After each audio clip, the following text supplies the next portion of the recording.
Bertepatan dengan peringatan Hari Lingkungan Hidup Sedunia, pemerintah Desa Kalimiru, Kecamatan Bayan, Kabupaten Purworejo, Jawa Tengah, menyelenggarakan pelatihan pertanian organik dan pembagian bantuan pupuk organik kepada 84 anggota kelompok tani di balai desa setempat pada hari Kamis tanggal 5 Juni 2025 lalu.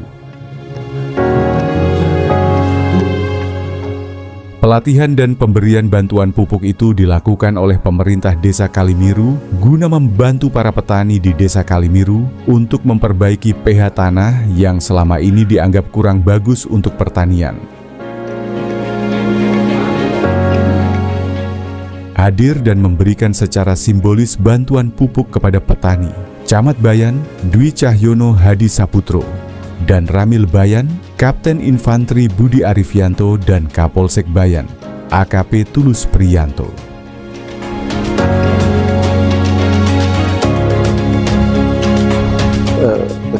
Dikatakan oleh Kepala Desa Kalimiru, Agung Yuli Priyatmoko, bahwa kegiatan tersebut adalah pelatihan pembuatan pupuk organik dan juga penyerahan bantuan pupuk organik padat berupa 25,3 ton pupuk padat dan 16,8 ton kapur dolomit yang tujuannya adalah untuk menaikkan pH tanah. Bantuan diserahkan kepada 84 anggota kelompok tani yang ada di Desa Kalimiru.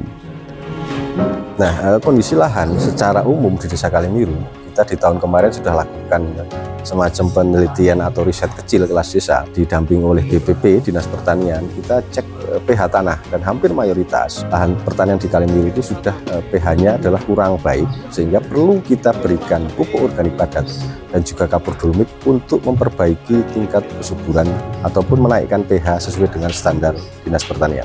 Nah, pemanfaatan pupuk organik adalah kita harapannya kita mulai tingkatkan. Ini bukti kehadiran kami, pemerintah desa hadir membantu petani, walaupun ini tidak mungkin untuk bisa mencukupi semua, tapi setelah ini bukti kami pemerintah hadir dalam rangka membantu petani Desa Kalimiru. Disebutkan pula bahwa jumlah kelompok tani di Desa Kalimiru saat ini ada 3 kelompok, dan bantuan pupuk tersebut diberikan untuk digunakan bagi sebagian lahan sawah yang dikelola oleh para anggota kelompok tani. Biochar itu sebenarnya suatu bahan organik pembentuk tanah. Jadi melihat fenomena kita selama ini bertani, ya mungkin petani itu kan menggunakan bahan kimia sintesis seperti pupuk sintesis maupun pestisida sintesis, lama-kelamaan akan membuat kerusakan pada tanah karena mikrobia yang situ kan akan tertindas oleh penggunaan yang secara terus-menerus. Jadi perlu membenahi tanah karena fungsi dari biochar itu ya sebagai membuat ruang bagi mikrobia untuk hidup lebih baik atau berkembang, sehingga kalau mikrobia yang menguntungkan bagi tanah itu berkembang maka otomatis tanah akan sehat, kemudian tanaman tersupport untuk pertumbuhan lebih optimal. Apalagi sekarang kan kita menuju swasembada pangan dan Indonesia Emas 2045 ya, jadi dari mulai sekarang kita sudah berbenah.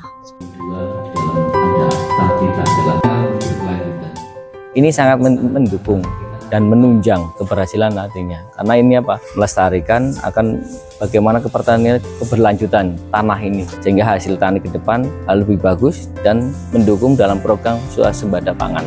Harapan kami adalah satu, khususnya petani lebih bersemangat dan lebih sejahtera dengan program ini, tahanan pangan khususnya swasembada pangan. Tentunya kami mengharapkan dari dulu sampai ke depan agar dana desa yang ada bisa langsung dinikmati oleh masyarakat melalui program-program pemerintah desa. Dan tentunya kami mengharapkan kegiatan ini tidak hanya berjalan di tahun ini saja, ketika ini bermanfaat bagi masyarakat khususnya petani, kami harapkan bisa berjalan sampai dengan tahun-tahun berikutnya, sehingga berkelanjutan pertanian akan terus terjaga khususnya di wilayah Desa Kalimiru.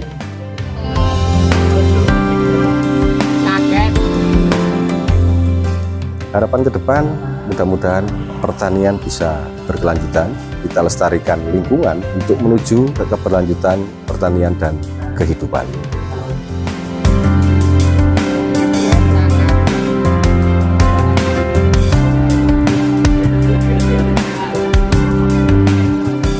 Dari Bayan, Widarto Bagelen Channel melaporkan.